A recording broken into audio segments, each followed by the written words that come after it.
So. This is Jennifer from thecrushgirls.com, and we're here with John for Secondhand Serenade before his concert here at Concrete Street Amphitheater downtown in Corpus. So I was looking at your website today, and one of the first things I noticed is that it said that you've been compared to somebody from an 80s hair band. So do you have any bands in particular that stood out to you from that era? From that era? Well, I mean, yeah, I was into a lot of bands though back then. I mean, like one of my first concerts was like Guns N' Roses, and so that was, I mean, you can't deny that he was a fantastic performer. And, kind of lost his, shit a little bit later on. But yeah, Guns N' Roses. I was into like Skid Row, all that stuff, Motley Crue. Absolutely. But then also, it's like my very first concert, which was a few years before that, was the Beach Boys. So it's like, I was pretty versatile as far as, music style goes. So how does seeing bands like that and their atmosphere on stage and being known for that presence that they put up, how does that influence the way that you are on stage in your show? Honestly, here's the trick. If you're playing a live show, you have to make them believe that you're playing for a reason, not just playing through the songs. Because if you're just playing through the songs, then it's, you might as well just watch it on YouTube. But there's something to be said about being at a show and there's like an energy exchange between the artist and the crowd, and it doesn't work, if either party is not doing their job, right? And so if the crowd could be, 30,000 large, but if they're just kind of limp and standing there, you have no drive to really put on that show, and it's hard for you to get in that place.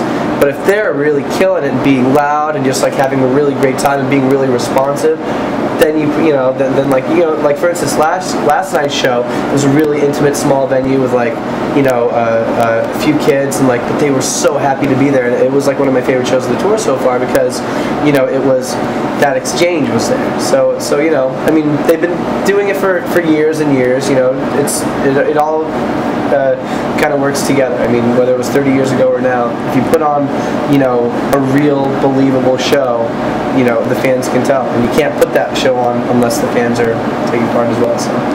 So when you're considering your fans and the younger generation, the people to come, there have been a lot of artists these days that have been going out and taking on sort of apprentice musicians and things like that. They'll bring on somebody from the new generation and help them on. Have you ever considered doing something like that on yours?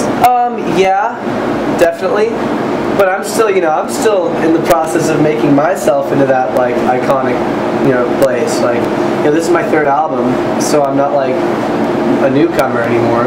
And there's not the sophomore slump because I've already had my second album, and so it's I want to establish myself first before I can say that I'm anything special enough to start taking on proteges and stuff. So it's obvious that your music is going in a direction. You're obviously growing and developing as a musician and as a performer. As you're going through this, is there a goal that you have in mind? Is there a place that you're trying to reach, something you're trying to achieve in particular? Yeah, I mean, absolutely.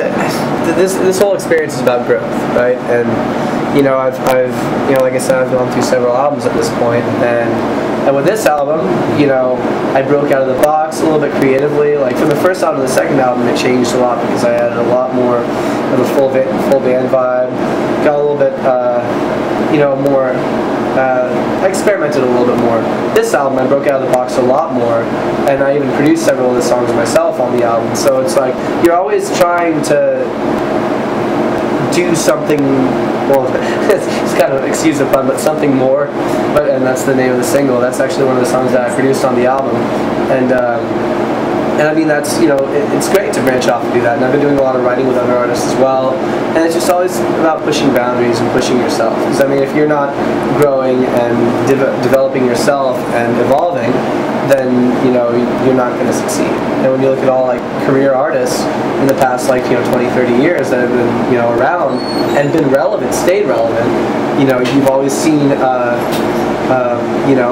evolution in their music, and that's what I'm hoping to do. Keep on doing it. Speaking of that change in the music industry that's always happening, how does that affect you as an artist? I mean, even today, as quickly as it's changing.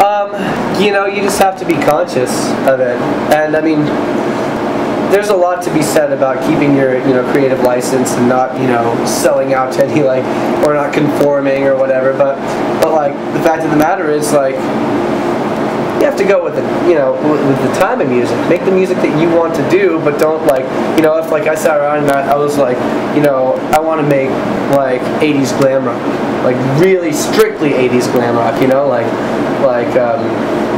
like Oingo Boingo or like Aha, like just making it just like that. It's probably not going to be so relevant nowadays. And if I want to do that and not want to, get my music out to lots and lots of people, that's okay. That's totally fine. But you have to, like I listen to that, but I listen to a lot of current music. So like let that current music inspire you a little bit. So when you're in your car listening to the radio, what do you listen to? Oh, I listen to a lot of stuff. I mean, like, we had some people on the bus last time we were partying, everything from like, I'll throw on some B.O.B., which is awesome, and then I'll throw on some like Murray Head and like crazy 80s stuff like that. And, I'm into a lot of music, and I think it's all relevant and it's fun to listen to, so, yeah, it's definitely a wide range. We're starting to see more of a shift in music from the emphasis on the album itself to more of singles and that sort of thing. Yeah, well, it's back like it was in the 80s. I mean, in the 80s it was all singles based too, and they'd sell singles. And the singles were like, it's like one song on a CD or two songs on a CD, but it's like $7 or $8. But like they could do that because it was like, here's a single, package it like that. Now it's singles based again, but it's different because you can kind of choose the single nowadays. And a lot of people, before their album comes out, they release the single. I mean, I did that. I released the single like, a month and a half before the album's coming out because you want to get them familiar with it, and it's also like a testing ground. How is this single doing? Do we want to take this to radio? Is this something that like, because everybody's afraid, everybody's like freaked out, so it's like, let's see, test the water really quick, see if it, takes well to the fans, and if it does, let's take it to radio, and not waste those marketing dollars if it doesn't work out. So are you in favor of artists like people such as Lady Gaga, who are very out there and very cutting edge? And I think Lady Gaga is fantastic, and I'll go on the record by saying I think Lady Gaga is fantastic. And I mean the reason is I think she's cutting edge. I mean I think all that's like fun and everything. I think that's cool.